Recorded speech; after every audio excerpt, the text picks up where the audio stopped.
टमाटर जी, हुस्न तो वह खजाना है जिसमें लूटने में मजा आता है। हम तो तुम्हारे दीवाने हैं सनम। कहो आपका क्या जाता है? क्यों हाथ पर हाथ रखे बैठे हो आलू? तुम हुस्न के खजाने पर, क्या तुम्हें यकीन नहीं है अपने इस दीवाने पर?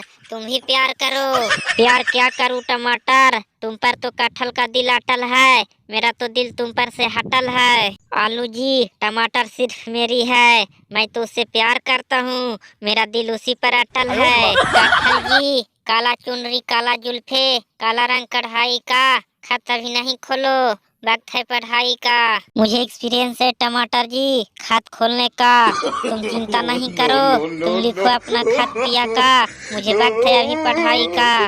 टमाटर जी, थाली में रोटी पड़ी पास पड़ा है, जब याद आती है तुम्हारी तब भूख लगे ना प्यास, बस तुम्हारी नजर आती है। दोस्तों, अगर वीडियो अच्छा लगा हो तो प्लीज लाइक और सब्सक्राइब जरूर करें।